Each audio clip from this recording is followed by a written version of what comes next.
One minute, she was in Kirikiri maximum prison. The next, she was throwing millions at Fuji musicians, hiding diamonds in a 20 million naira vault. Toyin Igbira built a heroin empire so dangerous. She once turned the NDLEA into her personal debt collectors. But behind the diamonds, behind the expensive lace, a ruthless queen was pulling every string. Let's get into her story. Toyin Ibira was born Monsurat Ashabi Oluwatoyin Oyemade Rufai Abraham. She was smart, stylish woman, very streetwise. And from early on, she knew how to hustle. She dropped out of Reagan Memorial Girls High School in GSS2, but she didn't slow down. No. First, it was small things like cigarette trading here and there. But by 1994, she was fully in the game, the real game, heroin. It started when a London-based contact named Fatai introduced her to the business. At first, he told her it was medicine for horses. But Toyin figured out quickly this was heroin. She didn't back out. She doubled down. She built a network that spanned Lagos, Abidjan, Zurich, Chicago. She even used the Nigerian Paralympic team in 1996 to smuggle drugs into the US. Athletes with disabilities, and she used them. That's how far Toyin was willing to go. And she didn't just run her empire quietly. Oh. No. She moved like a queen. They called her Buje Budanu, bottomless pocket. She was always spraying money. She backed Fuji legends like K1 The Ultimate and Obesere. Some say K1 even sang about her warehouse in Abidjan. She funded Nollywood films. She wore diamonds, drove luxury cars.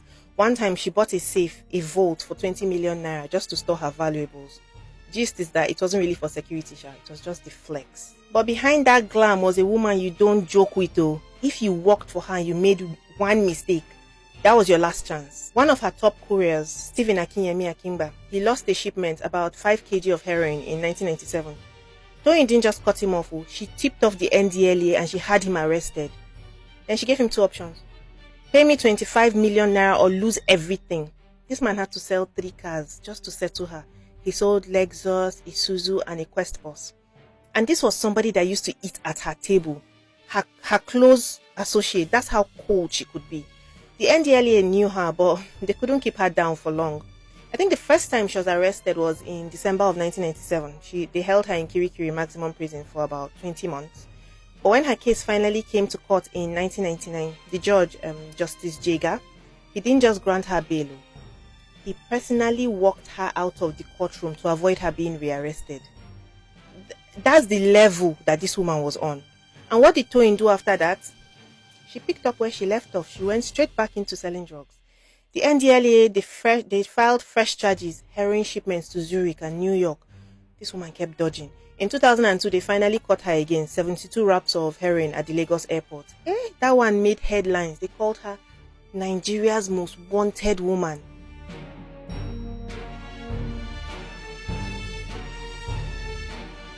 Then another courier was arrested in 2007. She disappeared again. For a while, nobody could reach her. Then, between 2002 to 2009, it's like she vanished. Some say she was still moving quietly behind the scenes. Others say it looked like she had started pulling back from the game. Nobody really knows except those close to her. Then in 2009, everything changed. Toyin fell seriously ill. The official story was ovarian cancer.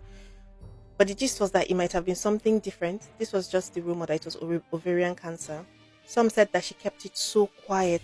Others said that it wasn't cancer at all. But whatever it was, it kept coming back because she traveled for treatment. By 2018, she knew that her time was near. That's when she gave her life to Christ. She became born again in November of 2018. And this was just 9 months before she died. No more Owambes, no more parties, just prayer, church, and just quiet. Some say it was real, maybe her way of making peace before the end. Then she passed away in July of 2019 at a private hospital in Surulere. No drama. Just like that, the queen of heroin was gone. But even in her death, her name did not disappear. No. January of this year, her daughter hosted a wedding in Lagos. Big wedding, and the whole society crowd showed up. K1 performed, Fuji musicians were paying tribute, old money, new faces. Everybody was there to remember Toyin and celebrated her daughter. Some people said that she was a hustler who just went too far. Others say, she was a legend, though. She played the game better than anybody else. Either way, she lived her life on her own terms, and even now, she's remembered in stories like mine. So tell me in the comments, was she a villain or an icon or something in between? Thank you so much for watching. Please follow me for more stories like this. Thank you.